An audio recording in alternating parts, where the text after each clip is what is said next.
தண்ணி எப்படி குடிக்கணும் அப்படின்னு பார்த்தீங்கன்னாக்கா, வெட்டி வேர் இருக்குது இல்லைங்களா, அதை நல்லா வாஷ் பண்ணி கழுவிட்டு தண்ணி கொதிக்கும் போது அதை போட்டு வச்சுட்டு அந்த தண்ணியை அப்பப்போ எடுத்து குடிச்சு வைக்கலாம். அப்புறம் நெல்லிக்காயும் அதே மாதிரி கட் பண்ணி போட்டு அந்த நெல்லிக்காயை நம்ம அந்த மாதிரி குடிக்கலாம். அதுக்கப்புறம் லெமன் ஜூஸ் அடிக்கடி எடுத்துக்கலாம். அப்புறம் பார்த்தீங்கன்னாக்கா, கொத்தமல்லி ஜூஸ் இருக்குது இல்லைங்களா, அதை கீர் மாதிரி பண்ணலாம். கொத்தமல்லி கொஞ்சம் ஒரு ஓரளவுக்கு எடுத்துட்டு அதில் தேங்காவை துருவி போட்டு மிக்சியில் ரெண்டையும் மிக்ஸ் பண்ணி அடித்து வடித்து அதில் ஜாகரி கலந்து குடிக்கலாம். இதுவும் நல்லா கீர் மாதிரி இருக்கும். அப்புறம் கருவேப்பிலையும் அதே மாதிரி கருவேப்பிலை கீரும் அதே மாதிரி கருவேப்பிலை ஒரு பிடி தேங்காய் துருவல் எல்லாம் மிக்சியில் போட்டு அடித்து வடிகட்டி அதுலேயும் ஜாகரி கலந்து குடிக்கலாம். பனவெல்ல ஜாகரி இது மாதிரி மிக்ஸ் பண்ணி குடிக்கலாம். அது மாதிரி புதினா இந்த மாதிரி கீர் மாதிரி பண்ணலாம். புதினா கருவேப்பிலை இந்த மாதிரிலாம் பண்ணும்போது டேஸ்ட்டாகவும் இருக்கும். நமக்கு நீர்ச்சத்தும் குறையாமல் இருக்கும். அதே மாதிரி வெயில் காலத்தில் வரக்கூடிய பிரச்சனைகள்லேருந்தும் தடுக்கலாம். இதெல்லாம் நம்ம குடிக்கலாம்.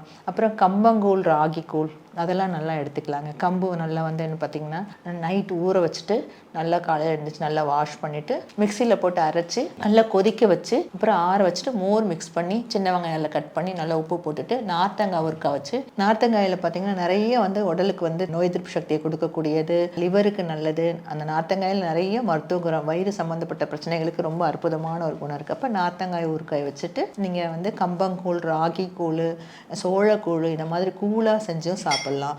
அதே மாதிரி ராகி பால், கம்பு பால், சோளப்பாலும் சாப்பிடலாம். கூழ் மாதிரி கொதிக்க வச்சும் சாப்பிட்லாம். ரொம்ப நல்லது. காலையிலே ஊற வச்சிடணும். ராகி ஒரு நாள், கம்பு ஒரு நாள், சோளம் ஒரு நாள், அந்த மாதிரி முளைக்கட்டிய பயிர்கள்லாம் ஒவ்வொரு நாள் ஊற வச்சுட்டு நைட் முளைக்கட்டி வச்சுருங்க. முளைக்கட்டி வச்சுட்டு காலையில் அப்படியே எடுத்து மிக்சியில் போட்டு அடித்து பால் எடுத்து வடித்து அதில் நீங்கள் ஜாகரி ஒரு ஏலக்காயெலாம் மிக்ஸ் பண்ணி அடித்து கலந்து குடிச்சு பாருங்கள். அப்படி நேரடியாக அந்த பால் குடிக்கும்போது இன்னும் பார்த்திங்கன்னா இம்யூன் சிஸ்டம் அப்புவாக இருக்கும். நமக்கு அந்த ஹீட்டு நல்லா குறைஞ்சி நமக்கு பாடிக்கு நல்லா அற்புதமாக இருக்குங்க.